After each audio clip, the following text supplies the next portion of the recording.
প্ৰলয়ংকাৰী বানৰ কবলত পৰিছে ডিব্ৰু-চৈখোৱা ৰাষ্ট্ৰীয় উদ্যান। ব্ৰহ্মপুত্ৰৰ বাঢ়নী পানীয়ে বুৰাই পেলাইছে ৰাষ্ট্ৰীয় উদ্যানখন। জলমগ্ন হৈ পৰিছে লাইকা দধিয়া। দধিয়াৰ বহু পৰিয়ালৰ বাসগৃহ এতিয়া পানীৰ তলত। হাহাকাৰ অৱস্থাৰ সৃষ্টি হৈছে লাইকা দধিয়াত। আমি দেখুৱাইছো আপোনালোকক এয়া লাইকা দধিয়াৰ পৰিৱেশ। ব্ৰহ্মপুত্ৰৰ বাঢ়নী পানীয়ে এইদৰে লাইকা দধিয়া বুৰাই পেলাইছে। জলমগ্ন হৈ পৰিছে সমগ্ৰ লাইকা দধিয়া। আপোনালোকে দেখিবলৈ পাইছে চকুৰে মনিব পৰা পৰ্যন্ত পানী পানী আৰু কেৱল পানী। এয়া আপোনালোকে দৃশ্যাংশসমূহ দেখিবলৈ পাইছে টেলিভিছনৰ স্ক্ৰীনত। এইদৰেই এতিয়া পুনৰ এই বাৰিষাটো লাইকা দধিয়াৰ বিলাই বিপত্তি নোহোৱা এটা অৱস্থাৰ সৃষ্টি হৈছে।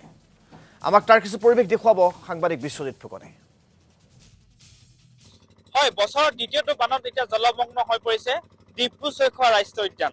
আৰু এই মুহূৰ্তত আমি ৰাষ্ট্ৰীয় উদ্যানখনৰ ভিতৰ ভাগত আছো আৰু ইয়াৰ পৰিৱেশ দৰ্শকসকলক দেখাবলৈ চেষ্টা কৰিছো। এই মুহূৰ্তত দেখুৱাইছো, চাওক চাৰিওফালে সাগৰ সদৃশ এক পৰিৱেশ। আৰু যোৱা কেইটামান দিনৰ পৰা নেৰানেপেৰা বৰষুণৰ ফলত এতিয়া ফেনে ফুটুকাৰে ওফন্দি উঠিছে মহাবাহু ব্ৰহ্মপুত্ৰৰ লগতে চিয়াং নদী। আৰু যাৰ ফলত এতিয়া ডিব্ৰু-চৈখোৱা ৰাষ্ট্ৰীয় উদ্যানৰ বিস্তীৰ্ণ অঞ্চল জলমগ্ন হৈ পৰিছে। আমি নাৱেৰে গৈ আছো, সামগ্ৰিকভাৱে দৰ্শকসকলক পৰিৱেশটো দেখুৱাবলৈ চেষ্টা কৰিছো। আৰু এই মুহূৰ্তত স্থানীয় এজন যুৱক আছে, আমি তেখেতৰ পৰা জানিবলৈ চেষ্টা কৰিছো। দেখা পাইছো এতিয়া ডিব্ৰু-চৈখোৱা ৰাষ্ট্ৰীয় উদ্যানৰ লগতে দধিয়া লাইকাটো এতিয়া বানৰ কবলত পৰিছে। শেহতীয়া পৰিৱেশ কেনেকুৱা? পৰিৱেশ আপোনালোকে হয়তো প্ৰত্যক্ষ কৰিব পাৰিছে। এনে পৰিৱেশত মানুহৰ বসতি কৰাটো আমাৰ কাৰণে এতিয়া বৰ্তমান সময়ত অসম্ভৱ যেন আমি অনুভৱ কৰিছোঁ।